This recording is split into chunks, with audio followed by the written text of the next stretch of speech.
अस्सलाम वालेकुम dear all students, welcome back to another video. I hope you all are doing well. ये Pakistan academy की booklet है and आप इनके व्हाट्सएप ग्रुप में ऐड हो चुके होंगे। इसका सॉल्यूशन होगा और इस चैप्टर में जितने एमसीक्यूज़ होंगे वो हम विद एक्सप्लेनेशन कवर करेंगे। One more thing, always remember practice makes the man perfect. जितनी प्रैक्टिस करेंगे उतना आपके लिए अच्छा है। याद रखिएगा एक बात को कि इस बुकलेट में जितने एमसीक्यूज़ हैं आपने वो सब करने और आपको एक पैटर्न दिया गया है ताकि आपको पता चल जाए कि एमडीकैट में ऐसे एमसीक्यूज़ आते हैं। इसके साथ साथ आपको 100 बुकलेट्स भी दी गई हैं जो रिलेटेड हैं विद पास्ट पेपर, सो आपने वो भी ज़रूर सॉल्व करनी है। वो आपके लिए इंशाल्लाह हेल्पफुल होगी। इसका सॉल्यूशन आपके पास है, आप हमसे और मंगवा सकते हैं। आपको पूरी एक बुकलेट मिल जाएगी और इंशाल्लाह इसके बाद आपको एक आइडिया हो जाएगा कि ऐसे एमसीक्यूज़ आते हैं और ऐसे एमसीक्यूज़ सॉल्व किए जाते हैं बेसिकली। सो चैप्टर 1 है biological molecules. Firstly biological molecules होता क्या है ये आप लोगों को पता होगा। बायोलॉजिकल मॉलिक्यूल्स में हम ये पढ़ते हैं कि वो मॉलिक्यूल्स जो लिविंग सिस्टम में है। Bio means life and molecules क्या होते हैं? कंपाउंड्स। वो केमिकल कंपाउंड जो फाउंड होते हैं हमारी बॉडीज़ में लिविंग बींग्स की, उसको हम बायोलॉजिकल मॉलिक्यूल्स कहते हैं। और ये ऑर्गेनिक भी होते हैं और इनऑर्गेनिक भी होते हैं। ऑर्गेनिक में प्रोटीन, न्यूक्लिक एसिड, कार्बोहाइड्रेट्स और लिपिड वगैरह आ जाते हैं, जबकि इनऑर्गेनिक में हमें पता है कि NaCl, कार्बन डाइऑक्साइड, वाटर, ये सब आ जाते हैं। ठीक है, कार्बन, हाइड्रोजन, ऑक्सीजन, ये सारे इनऑर्गेनिक मॉलिक्यूल्स हैं। वो मॉलिक्यूल जो कंटेन करते हैं कार्बन को, हाइड्रोजन को। सो बेसिकली ये होता है biomolecules, biological molecules. And MCQ number 1 है strands of DNA are bonded by. Structure of DNA आपने पढ़ा होगा कि वेटसन एंड क्रिक मॉडल होता है। उन्होंने ये कहा था कि structure of DNA ladder type होता है जो 2 पॉलीन्यूक्लियोटाइड चेन से बना होता है। ये जो 2 पॉलीन्यूक्लियोटाइड चेन है ये ट्विस्ट हुई हुई होती है अराउंड ईच अदर। अब ये जो पॉलीन्यूक्लियोटाइड चेन है ना, ये किससे बनी हुई होती है? Upright of the ladder made होती है by sugar and phosphate part of nucleotide. And जो इसकी रंग्स होती हैं वो मेड होती हैं बाय पेयर्ड नाइट्रोजनस बेसिस। ये नाइट्रोजनस बेसिस होती हैं एडेनिन, गुआनिन, साइटोसिन, थायमाइन, ये सारे आप कर चुके हैं। तो ये जो रंग्स हैं ये नाइट्रोजनस बेसिस से बनती हैं। Nitrogenous bases guanine, thymine, cytosine और गुआनाइन है। इन दोनों के बिटवीन में हाइड्रोजन बॉन्डिंग होती है। जैसे हम बात करते हैं एडेनिन और थायमाइन की, तो इनके बिटवीन 2 हाइड्रोजन बॉन्ड होते हैं, जबकि साइटोसाइन और गुआनाइन के बीच में 3 हाइड्रोजन बॉन्ड होते हैं। तो सिर्फ और सिर्फ बेसिकली यही पूछा हुआ है कि जो स्ट्रैंड ऑफ DNA है ये बॉन्डेड होता है by hydrogen bond. Correct option is A. Basically MCQ number 2 है which purine base is found in RNA। तो याद रखिएगा कि RNA में यूरेसिल होता है जबकि DNA में थायमाइन होता है। जबकि एडेनिन, गुआनिन, साइटोसाइन ये सब क्या होते हैं? ये RNA में भी होंगे और DNA में भी होंगे। RNA राइबोन्यूक्लिक एसिड है और DNA डीऑक्सी राइबोन्यूक्लिक एसिड है। तो सिर्फ और सिर्फ ये पूछा हुआ है यूरेसिल होता है RNA में जबकि थायमाइन होता है DNA में। MCQ नंबर 3 है carbohydrates the most important biomolecules on earth are produced by. आपने सेल वॉल के बारे में पढ़ा होगा कि उसकी कंपोजिशन डिफरेंट होती है, सेल टाइप डिफरेंट होती है। अगर बैक्टीरियल सेल की बात करें तो वो पेप्टोग्लाइकन म्यूरिन से बनी हुई होती है और उसमें कार्बोहाइड्रेट होता है, अमाइनो एसिड्स होता है। प्लांट की बात करें तो उसकी जो कंपोजिशन होती है सेल वॉल की वो होती है बाय सेलुलोज। एंड अगर हम फंजाई लाइक प्रोटिस्ट की बात करें तो उसकी भी कंपोजिशन होती है सेलुलोज। एलजे भी सेलुलोज की ही सेल वॉल बनी हुई होती है। तो ऑफ कोर्स ये सेलुलोज क्या है, पेप्टोग्लाइकन, कार्बोहाइड्रेट, ये क्या है? ये हम जब बात करते हैं सेलुलोज की तो वो होता है पॉलीन्यूक्लियोटाइड ऑफ सो सेलुलोज क्या होता है? सेलुलोज पॉलीसेक्राइड है। पॉलीसेक्राइड में मैनी शुगर्स आ जाते हैं, मतलब वो मोनोसेक्राइड से बनते हैं। जैसे ग्लूकोज है, फ्रक्टोज है, ग्लक्टोज है, ये सारे मोनोसेक्राइड होते हैं और इनसे ही पॉलीसेक्राइड एंड ऑलिगोसेक्राइड की फॉर्मेशन होती है। तो बेसिकली हम ये कहते हैं कि जो सेलुलोज है वो ग्लूकोज पॉलीमर है एंड प्रोड्यूस्ड होता है बाय प्लांट्स। यहाँ पे पूछा हुआ है ऑप्शन ए में some bacteria algae and green plant cells. Of course green plant cells produce करते हैं। फोटोसिंथेसिस को कभी नहीं भूलना है, उसमें कार्बोहाइड्रेट की प्रोडक्शन होती है। तो करेक्ट ऑप्शन ए होना चाहिए। अब एल्जे दिया हुआ है, फंजाई दिया हुआ है, ग्रीन प्लांट सेल्स दिए हुए हैं। इसमें फंजाई दिया हुआ है वो भी ठीक है, उसकी भी जो कंपोजिशन होती है वो सेलुलोज की होती है। बट जो बेस्ट क्वेश्चन होगा ना, ये BCQ है, बेस्ट आंसर होगा ना इस क्वेश्चन का वो होगा option A some bacteria algae green plant cell, जबकि इसमें बैक्टीरिया फंजाई और एल्जे दिए हुए हैं। ये भी कंपोजिशन सेल वॉल की होती है, बट प्लांट ज़रूर आना चाहिए क्योंकि मोस्ट, अगर हम बात करते हैं ना मोस्ट अबंडेंट बायोमोलिक्यूल्स प्रोड्यूस होते हैं बाय ग्रीन प्लांट्स। तो करेक्ट ऑप्शन ए है। MCQ नंबर 4 है nucleotides are building blocks of nucleic acid and each nucleotide is a composite molecule formed by. Nucleotide क्या होता है और न्यूक्लियोसाइड क्या होता है? जब भी हम लोग न्यूक्लियोटाइड की बात करते हैं तो हमें ये पता चलता है कि न्यूक्लियोटाइड मोनोमर होता है। लाइक ये जो न्यूक्लिक एसिड है ना, ये पॉलीमर है न्यूक्लियोटाइड का। Nucleic acid is a polymer of nucleotide. जैसे प्रोटीन पॉलीमर है अमाइनो एसिड्स का। कैसे? मतलब न्यूक्लियोटाइड से मिलके न्यूक्लिक एसिड बनेगा जैसे DNA और RNA, और अमाइनो एसिड से मिलके प्रोटीन बनता है। ये हमें पता है कि अमाइनो एसिड्स मोनोमर है, वैसे ही न्यूक्लियोटाइड भी मोनोमर होते हैं और इससे न्यूक्लियोटाइड बनता है। इसकी कंपोजिशन होती है बाय 3 पार्ट्स। एक होती है ribose sugar, pentose sugar. Pentose sugar में राइबोज और राइबोलोज आ जाते हैं, बट बेसिकली हम पेंटोज शुगर कहते हैं क्योंकि उसके पास 5 कार्बन्स होते हैं। एंड देन फॉस्फोरिक एसिड आ जाता है and then nitrogenous bases. Nitrogenous bases organic bases हैं, लाइक हम पहले ही कर चुके हैं, guanine, cytosine, thymine, uracil, adenine. तो यहाँ पे करेक्ट ऑप्शन होना चाहिए बेस शुगर हाइड्रोक्सिल। गलत, शुगर फॉस्फेट दिया हुआ है सिर्फ और सिर्फ। अगर यहाँ पे इन्होंने ज़रूर बताना चाहिए था ना कि बेसिस भी होती हैं, तो हम करेक्ट ऑप्शन क्या कंसिडर करेंगे? करेक्ट ऑप्शन करेंगे base sugar phosphate. MCQ number 5 है which of the following is the simplest amino acid. Amino acid में आपने स्ट्रक्चर पढ़ा होगा कि ये होता है on the basis of radical differentiate. On the basis of radical का मतलब है कि R होता है जिसकी बेसिस पे इन सब में डिफ्रेंशिएशन हो रही होती है। तो सिंपलेस्ट जो अमाइनो एसिड होता है ना वो ग्लाइसिन होता है, क्योंकि उसमें जो रेडिकल ग्रुप होता है वो हाइड्रोजन होता है। अमाइनो एसिड का स्ट्रक्चर क्या होता है मैं आपको बताती हूँ। अमाइनो एसिड का स्ट्रक्चर होता है कार्बन, ऊपर होता है हाइड्रोजन, एंड यहाँ पे होगा एक रेडिकल ग्रुप जिसकी बेस पे डिफ्रेंशिएशन हो रही है। एंड देन ऑफ कोर्स यहाँ पे होगा अमाइनो ग्रुप NH2 और यहाँ पे होगा कार्बोक्सिल ग्रुप COOH। तो कौन सा होता है सिंपलेस्ट? ग्लाइसिन, क्योंकि इसमें जो रेडिकल ग्रुप होता है वो होता है hydrogen.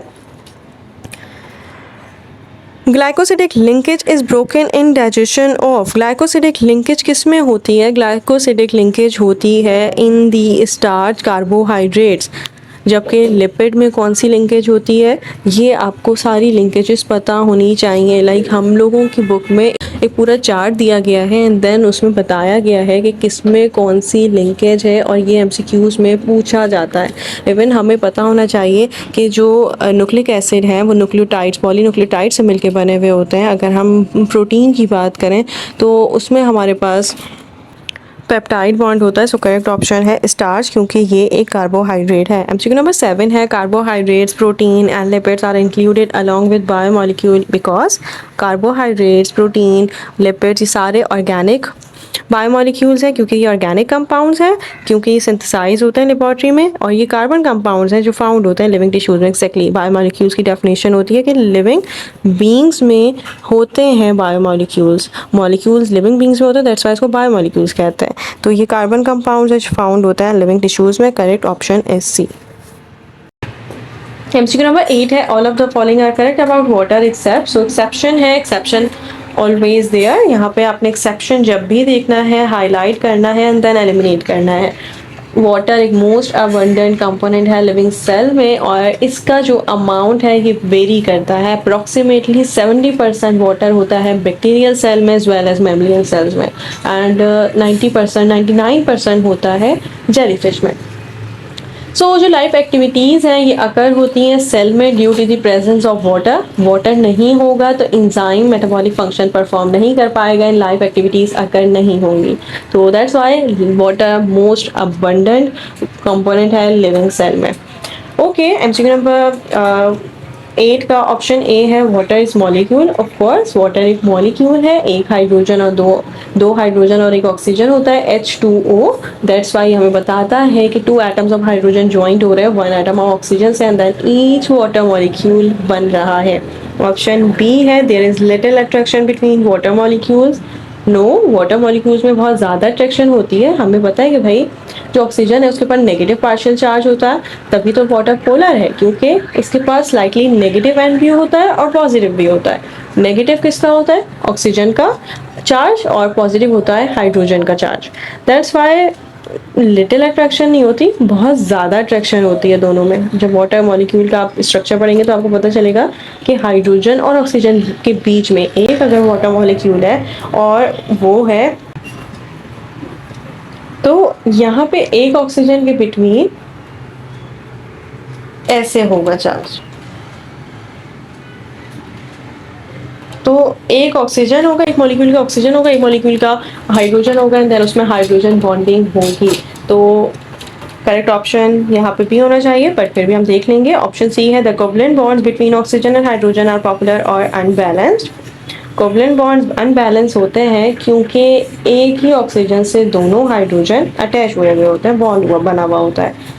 The reason that water and lipids do not mix is because water is a polymolecule. Well, lipids are non-polar. Of course, lipid non-polar होता है। अगर आपने स्पैकेटी ऑयल की हो तो उसमें कुछ ऑयल डालते हैं, देन वो ऑयल वाटर के साथ मिक्स नहीं होता, वो ऊपर ही जमा हुआ होता है। तो ये क्यों होता है? क्यों ऑयल मिक्स नहीं हो सकता वाटर के साथ? क्योंकि इनकी जो कंपोजिशन है वो डिफरेंट है। वाटर पोलर है। क्यों पोलर है? क्योंकि इसके पास पार्शियल नेगेटिव पॉजिटिव चार्ज होता है। इसी सेपरेशन ऑफ इलेक्ट्रिकल चार्ज को हम डायपोल कहते हैं, जिसकी वजह से वाटर की मोस्ट अबंडेंट प्रॉपर्टीज़ होती हैं।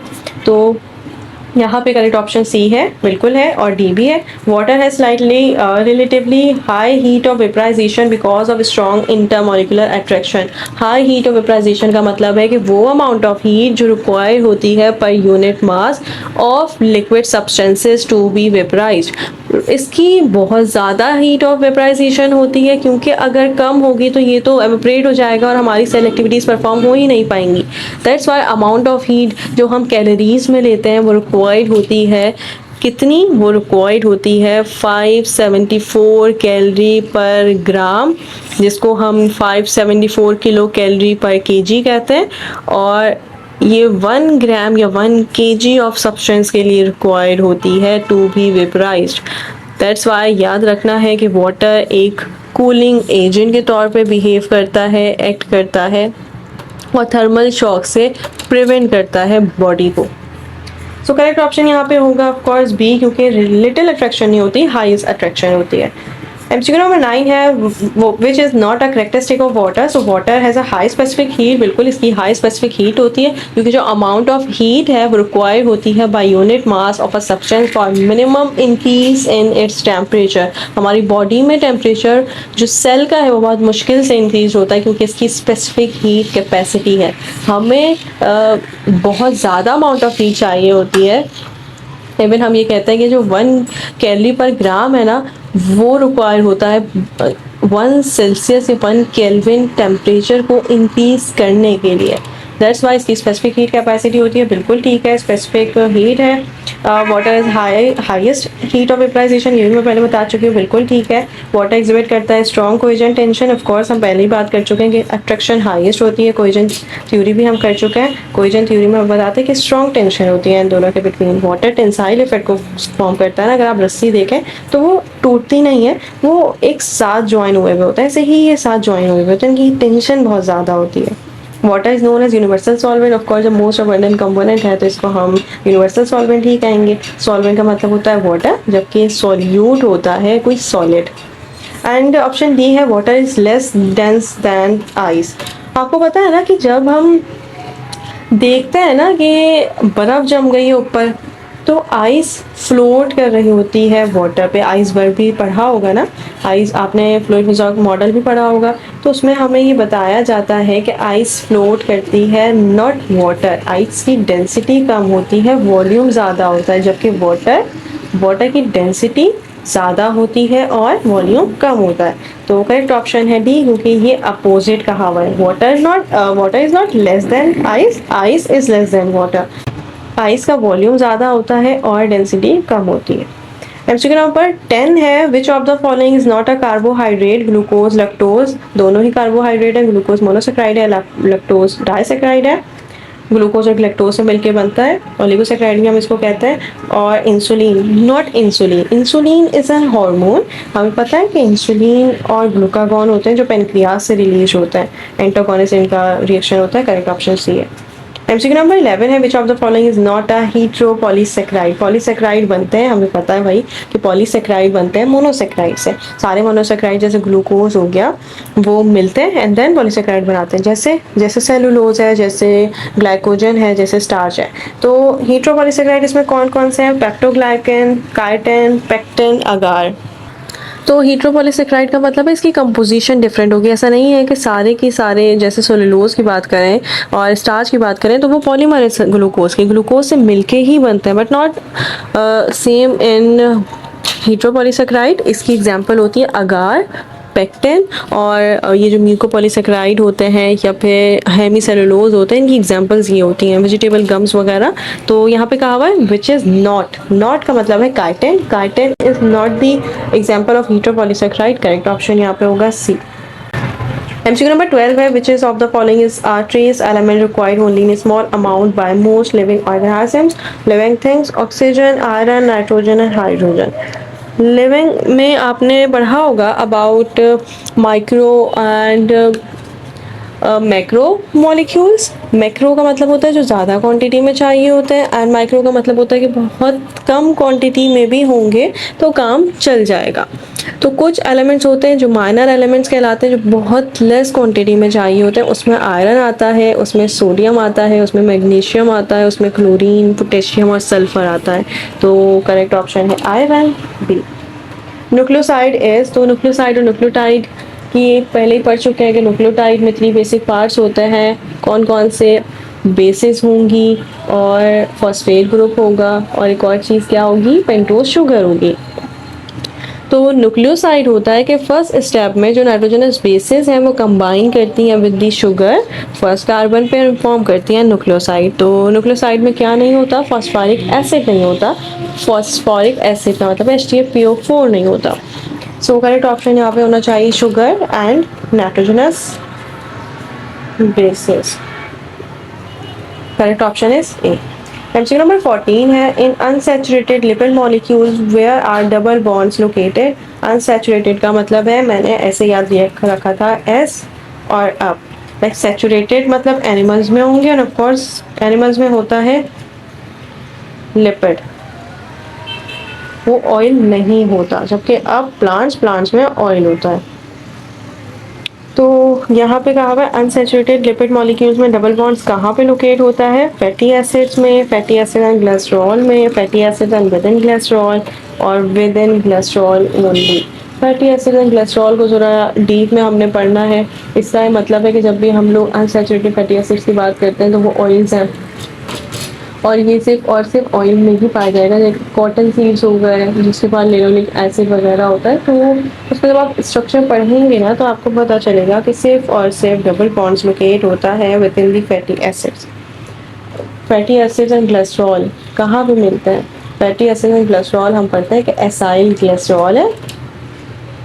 तो यहाँ पे करेक्ट ऑप्शन जो होता है ना वो होता है, आप जब पढ़ेंगे ना एसाइल कोलेस्ट्रॉल के बारे में, तो एसाइल कोलेस्ट्रॉल में आपको पता चलेगा कि वो एनिमल्स और प्लांट्स दोनों में होता है, प्रोवाइड करता है energy for different metabolic activities. जैसे of course saturated acid cholesterol है, अनसैचुरेटेड एसिड कोलेस्ट्रॉल। सैचुरेटेड एस है मतलब फैट्स, और प्लांट्स में होंगे अनसैचुरेटेड वो होंगे ऑयल्स। तो ये जो बॉन्ड है ये होता है कार्बन एटम्स में। हमने हमेशा पढ़ा है कि कार्बन एटम्स में ही होगा बॉन्ड, और वो होगा अनसैचुरेटेड एसिड ग्लिसरॉल। तो ये फैटी एसिड में होता है सिर्फ और सिर्फ, ये फैटी एसिड और ग्लिसरॉल में होता है जब एसाइल ग्लिसरॉल है, और एसाइल ग्लिसरॉल का मतलब है कि ये जब एसाइल ग्लिसरॉल मिलेगा फैट से, ऑयल से, तब बनेगा एसाइल ग्लिसरॉल। करेक्ट ऑप्शन होना चाहिए within fatty acids, sorry, between fatty acids and glycerol. MCQ number 15 है which level of organisation of a haemoglobin molecule is coded by DNA molecule. सिर्फ और सिर्फ हीमोग्लोबिन का स्ट्रक्चर पूछ रहे हैं। हीमोग्लोबिन का स्ट्रक्चर होता है क्वाटरनरी स्ट्रक्चर, क्योंकि क्वाटरनरी स्ट्रक्चर का मतलब है कि ये होते हैं स्पाइरल। हम क्या पढ़ते हैं क्वाटरनरी स्ट्रक्चर में कि इसमें बहुत सारे जो 2 और मोर सब यूनिट्स होते हैं पॉलीपेप्टाइड चेन के, वो लार्ज साइज मॉलिक्यूल्स में कन्वर्ट हो जाते हैं। हीमोग्लोबिन लाइक 3 डायमेंशनल स्ट्रक्चर होता है। Correct option is D. Which of the following is not a polynucleotide. So polynucleotide के एग्जाम्पल है डीएनए और आरएनए सिर्फ और सिर्फ, और यहाँ पे एनएडी दिया हुआ है। ये डाई न्यूक्लियोटाइड है और ये विटामिन कॉन्स्टिट्यूट होता है, ये याद रखना है।